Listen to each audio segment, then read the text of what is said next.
Excellence, je vous réitère la bienvenue. J'espère que ce séjour permettra un meilleur rapprochement, encore plus que ce qu'il y a entre nous, que les rencontres algéro-américaines ont toujours eu une certaine intensité. C'est lourd.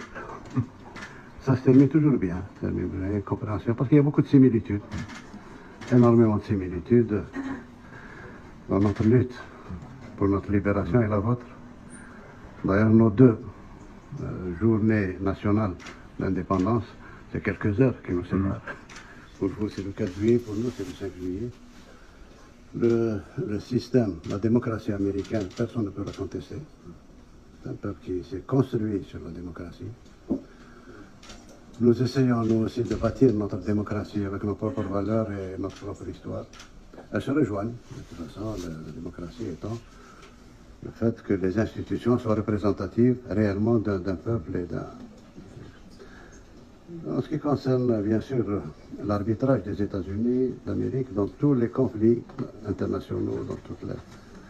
Nous sommes pour. Nous sommes, vous savez, peut-être nous sommes des rêveurs, peut-être, mais on rêve d'un monde plus équilibré, d'un monde où la liberté est mieux défendue, d'un monde où nous faisons ce que nous pouvons avec nos moyens. Et dans notre environnement, parfois on est compris, parfois on est incompris.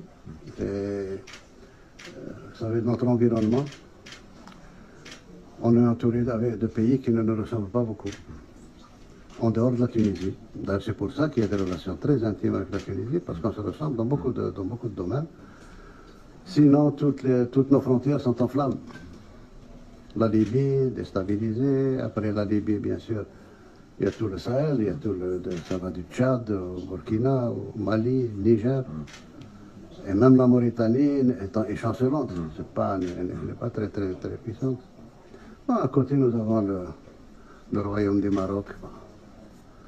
Nos relations ont toujours été coup-ci, coup-ça. Depuis notre indépendance, c'est pas récent. C'est pas l'affaire du Sahara ou l'affaire du... Il y a deux mentalités, deux manières de voir les choses, deux manières de... Autant nous respectons tous les peuples, on respecte les frontières des peuples, on respecte...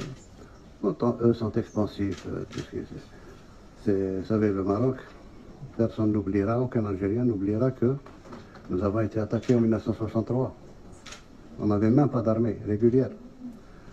Nous avons attaqué avec les forces spéciales, les hélicoptères, les avions. Nous avons eu 850 morts pour qu'ils prennent une partie de notre territoire. Ensuite, ils ont refusé l'indépendance de la Mauritanie depuis 1960. Bien qu'elle soit membre de l'ONU, qu'elle a ses ambassadeurs, etc. Mais le royaume du Maroc avait des prétentions territoriales sur toute la Mauritanie. Et il a fallu attendre 1972, ici, pour que le roi du Maroc accepte de serrer la main au président mauritanien. Et qu'ils reconnaissent, enfin 12 ans après, qu'ils reconnaissent, alors que pendant 12 ans, dans le gouvernement marocain, il y a toujours eu le ministre des territoires mauritaniens. Ensuite, il y a eu cette fameuse affaire du Sahara, où ce qu'on dit est tout à fait contraire à ce qui a été signé. Notre tort, peut-être, notre défaut, c'est de la continuité dans la gestion d'un dossier. Depuis bien avant 1975. Mais les tensions qui existent entre nous ne sont pas dues, contrairement à ce qu'ils disent, ne sont pas du tout dues à l'histoire du Sahara occidental. Pas du tout. C'est d'autres problèmes. Ils ont toujours voulu déstabiliser l'Algérie, je ne sais pas pourquoi. Alors que nous avons toujours protégé le Maroc. Toujours. On n'a jamais été regardant dans nos relations, mais ce n'est pas normal quand même que 60 ans d'indépendance, que les frontières soient fermées pendant 40 ans. Le problème du Sahara occidental, c'est 1975, c'est bien après. Et je pense que le ministre des Affaires étrangères a beaucoup de documents qui sont signés par le roi Hassan II, que Dieu ait son âme, c'est lui qui a insisté pour l'autodétermination. Et puis notre position, vous savez, notre position vis-à-vis du Sahara occidental, pas vis-à-vis du Maroc, vis-à-vis du Sahara occidental, ils savent très bien que ça a été toujours notre comportement pour Timor-Est. Timor-Est, on a fini par convaincre nos amis indonésiens avec lesquels on était très proches qu'il fallait qu'ils lâchent Timor-Est, qu'ils donnent l'indépendance. Et c'est ce qui s'est fait. Et nous sommes restés très liés à l'Indonésie. c'est valable pour les Comores, c'est valable pour Côte d'Ivoire. Tous les efforts de la diplomatie algérienne ont été mis au service de la destruction de l'apartheid en Afrique du Sud. Tous nos moyens ont été mis sur ça. On a profité du fait de présider l'Assemblée générale de l'ONU pour pouvoir exclure à cette époque-là l'Afrique du Sud de toutes les organisations internationales, de tous les... Le jour où Mandela est sorti de prison, le jour où l'apartheid est tombé, nous constituons à ce jour un axe indéfectible entre Pretoria et Alger. Donc c'est pas nouveau, c'est pas le Sahara occidental qui nous... Ben, nous avons toujours traité de la même manière le dossier du Sahara occidental et le dossier de la Palestine. Le dossier palestinien, notre position ne changera pas. Il y a une décision qui a été prise au niveau de la Ligue arabe de faire la paix avec Israël et que Israël reconnaisse l'État palestinien. C'est ce qui a été fait, c'est ce que nous suivons jusqu'à présent. Donc c'est la paix contre les territoires, etc. Mais nous n'avons aucune animosité vis-à-vis d'eux. Le seul problème qui est entre nous, c'est la Palestine.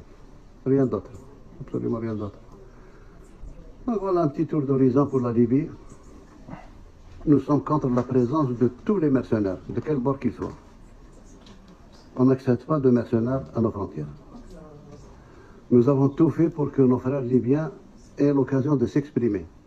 Et nous avons, ça fait 2 ans maintenant que nous bataillons pour cette histoire d'élection au niveau de la Libye, parce qu'on a tiré les conclusions que ceux qui sont désignés ne représentent personne. À chaque fois, on désigne des gens qui ne représentent qu'eux-mêmes.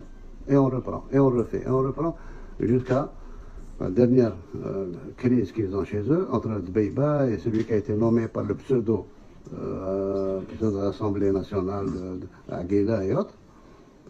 Et ça continuera. Ça continuera parce que personne parmi eux n'est représentatif, quoi que ce soit.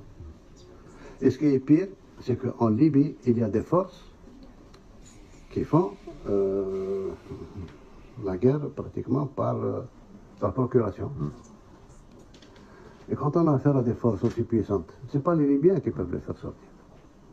Ce n'est pas les Libyens, c'est la Libye, quand on s'est rencontrés à Berlin, on s'est entendu pour que tous les pays concernés par la Libye s'engagent à ne jamais plus faire rentrer d'armement ni de mercenaires en Libye. Au contraire, il fallait désarmer. Oui, monsieur le secrétaire d'État, vous savez, 2 mois après, il y a eu une introduction en Libye de 3000 tonnes de matériel et d'armement.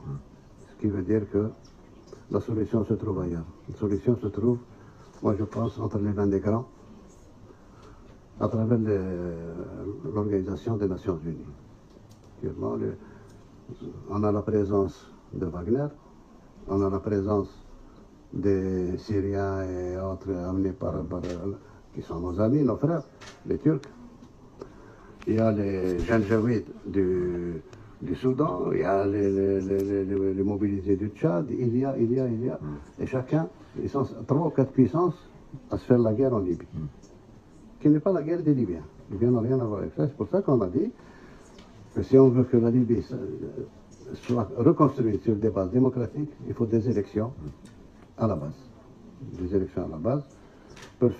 On peut aider à organiser, et ce que je dis est très faisable. Très très faisable, pourvu qu'il y ait de la volonté politique pour le faire. On sortirait avec une assemblée élue.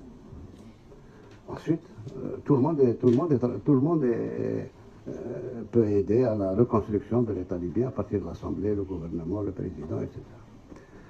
Ceux qui ont des arrière-pensées de remplacer l'ex-président décédé, c'est ceux qui veulent régler le problème à partir du sommet. Désigner un président, élire un président pour que lui fasse ce qu'il veut et s'oriente vers ceci ou vers ceci. Ça, c'est pas de la démocratie. Démocratie à la base. Donc ça, c'est pour le problème libyen. Pour le problème tchadien, le Tchad à force d'être utilisé depuis 3 décennies ou 4 décennies, c'est pas récent. C'est très utilisé par les Libyens. Aujourd'hui, ils ont créé des forces capables de combattre. Des forces organisées capables de combattre et capables de déstabiliser. Ce qui rend très fragile le Niger, et très fragile encore le Burkina Faso. Le Mali, n'en parlons pas.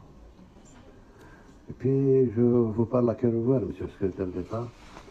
Personnellement, je n'ai jamais compris comment on est arrivé à cette situation. ça a coïncidé de manière arithmétique et de manière mécanique avec la chute de la Libye.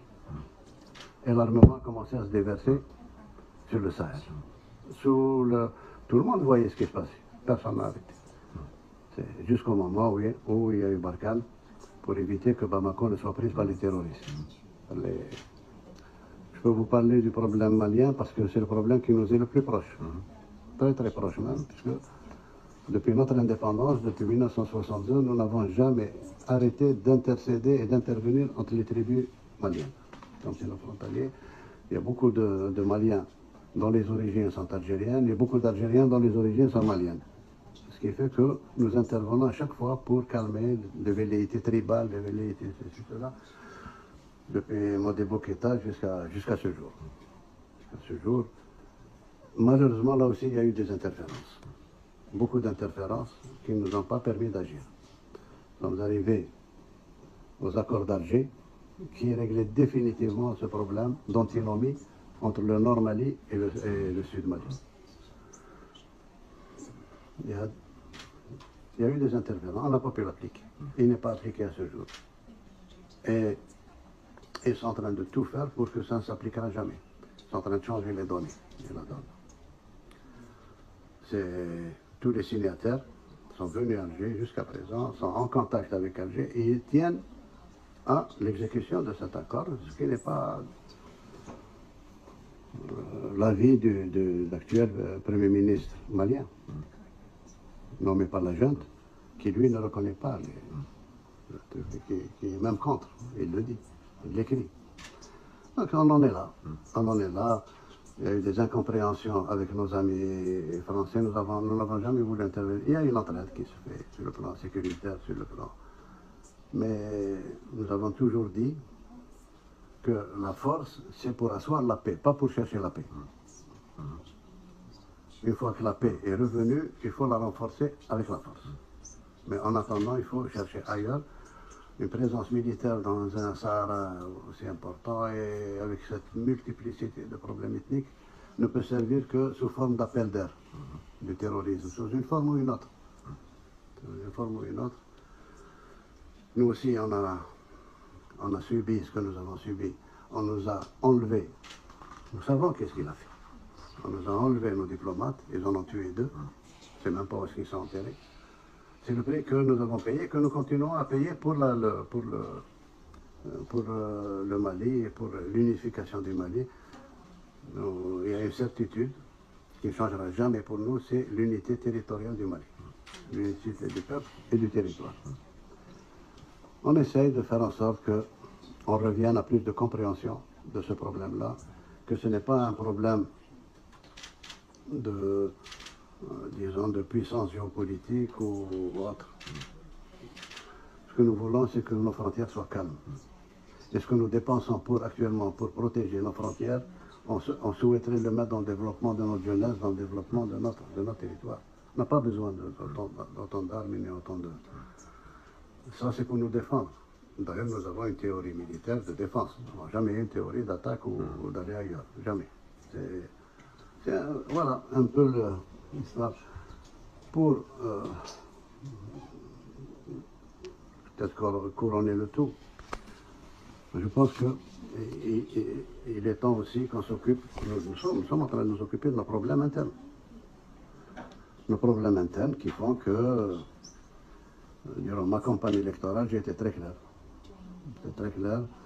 C'est rare quand un candidat à la présidence écrit ses engagements. Et moi, je suis tenu par ce qui a été écrit, parce que j'ai dit. Généralement, on dit que les promesses ne valent que par ceux qui y croient. Moi, je les ai écrits et on est en train de les suivre. C'est un pays très jeune. Moi, je me suis attelé jusqu'à présent et je ferai jusqu'à la fin de mon mandat d'introduire le maximum de jeunes dans le pouvoir. De remettre le pouvoir pratiquement à ces jeunes-là. On a ouvert, j'ai éliminé pratiquement tout ce qui faussait les élections chez nous. L'argent, la tricherie, etc. Les élections que nous avons eues, aussi bien présidentielles, législatives que locales, nous avons gagné une chose, pour la première fois, opposition ou non-opposition, personne n'a dit qu'il y a eu tricherie dans les résultats. Ça, c'est déjà un résultat, un acquis énorme dans un pays du tiers-monde. Donc, nous sommes arrivés à introduire énormément de jeunes à l'Assemblée nationale pour qu'ils apprennent à légiférer pour le pays, ils apprennent quels sont les méandres de la politique. Nous sommes en train de le faire. On l'a fait aussi pour les élections locales. On a encouragé beaucoup de jeunes à se présenter pour la gestion des mairies et des gestions des assemblées de wilaya. Nous avons mis en place l'observatoire de la société civile. On en parle depuis 4 décennies. Maintenant, il est là. Il a été même constitutionnalisé. Nous sommes en plein préparatif du Conseil national, du Conseil supérieur de la jeunesse, qui sera pratiquement un parlement des jeunes pour tout ce qui les concerne, etc.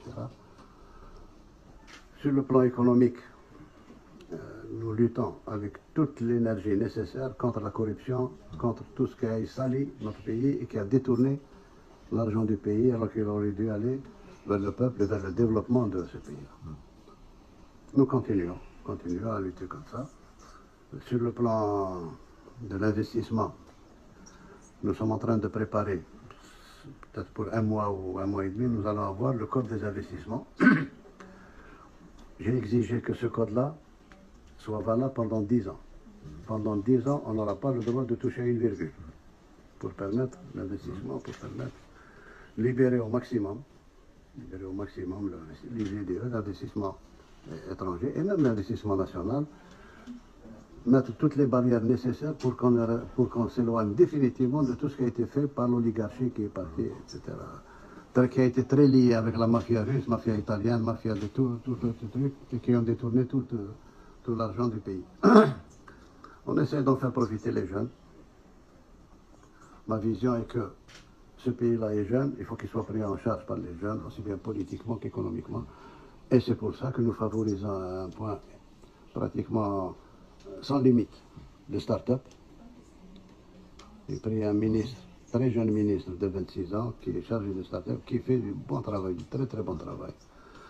Et on sent qu'il y a un vent en Algérie de start-up. Tout le monde s'y met, les jeunes, les moins jeunes, etc. Nous sommes pour la micro et petite entreprise. Ça donne beaucoup plus que les gros investissements qu'on a eus jusqu'à présent.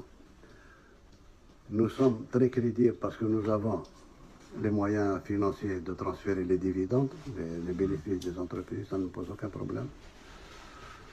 La gestion économique du pays que nous redressons quotidiennement a fait qu'aujourd'hui, en Afrique du Nord aussi, Maghreb compris, nous sommes le seul pays qui n'est pas endetté, le seul pays qui a donné cette dynamique dans la lutte anti-corruption, et nous assumons pratiquement toute notre politique.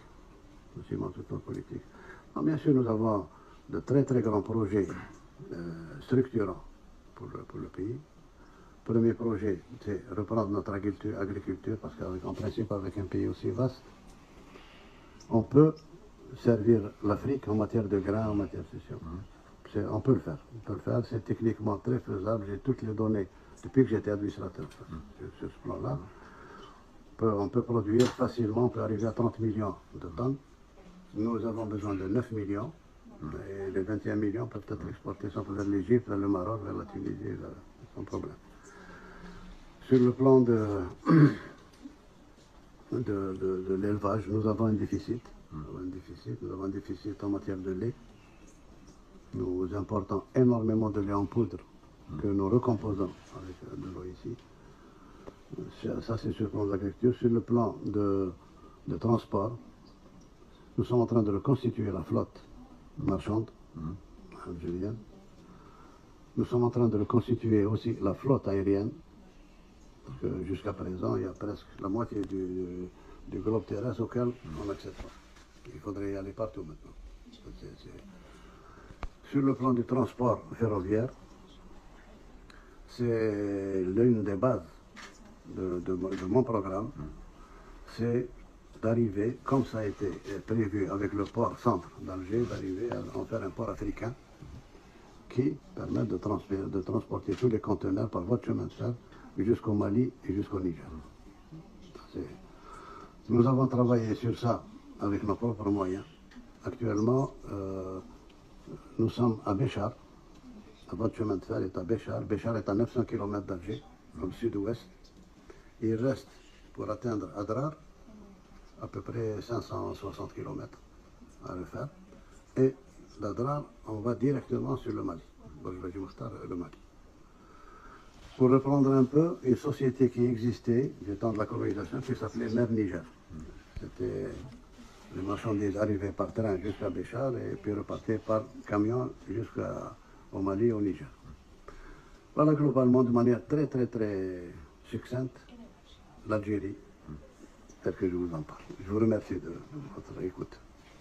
Monsieur le Président, merci beaucoup pour ce tour d'horizon très détaillé, très intéressant. J'ai eu l'occasion d'évoquer les sujets de politique étrangère avec le ministre, Armani, de longue date. Et effectivement, je me réjouis de me retrouver en Algérie en 2016. Je suis très content d'être de retour pour justement approfondir les relations entre nos deux pays, le travail en commun sur les dossiers de sécurité que vous avez évoqués et aussi le travail en commun sur les opportunités économiques, d'investissement, de commerce entre nos pays. Je crois que les projets de loi que vous avancez feront que le climat d'investissement sera encore meilleur. Il y a déjà une bonne fondation sur laquelle il faut bâtir, mais je sais que nous aurons l'occasion de rentrer dans les détails dans la conversation à venir. But in any event, it's wonderful to be back in Algeria after last being here in 2016. Thank you for sharing this wonderful tour of the region, the world, and our relationship. Thank you. Donc il est en train de répéter ce qu'il dit. Oui. Préparez-vous,